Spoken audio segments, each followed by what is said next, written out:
the settlers came, they would made it a practice if they found an Indian burial to take beads or whatever they wanted from them too as a souvenir. And when did that kind of start happening? As soon as they came here. They talk when the Oregon Trail started from St. Joe around, well, I mean, obviously it started around independence, but in 1844, the St. Joe Road really opened.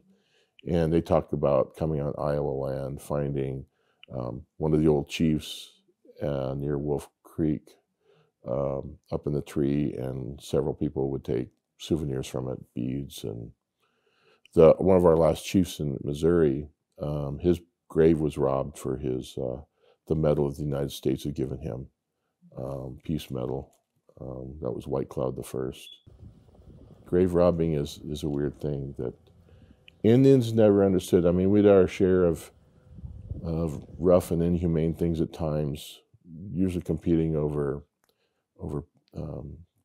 areas, or just war was kind of a game, you know, to kind of get status and everything. But we never understood people that would bother the dead. That seemed just the creepiest thing we could think of. A funerary object, by definition, is an object that would be buried with someone for their journey, whether it's a necklace around or whether it's a pot for food and water or something like that. Now, there are associated and unassociated funerary objects. Associated meant when they dug in the burial, there's the jar and there's the necklace and stuff, and that was part of it.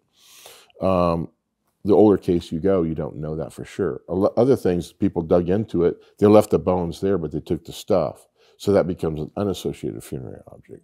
And it becomes difficult because there's certain kind of, if different cultures had certain items that would only be buried with the dead, like there's certain kind of very small pots that would have been buried with our ancestors for food and water, but they try to say that they're not because they just found them, or they're separated from it, or, oh, a kid made that because it's like a little neat pot, you know, but, you know, there are things that were for grave offerings.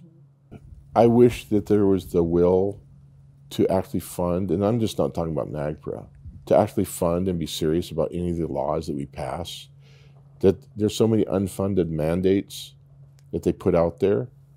I think whatever you feel about this issue, I think just passing a law and then not having the resources to fulfill it is ridiculous.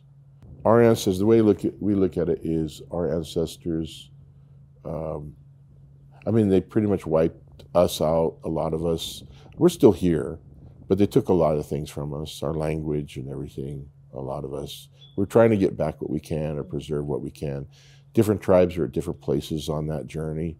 Some survive very well, you know, compared to others.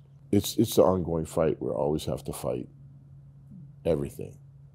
And it wears you down, but and we know most of the time we're going to lose, but that doesn't matter whether you lose or win, you still got to fight.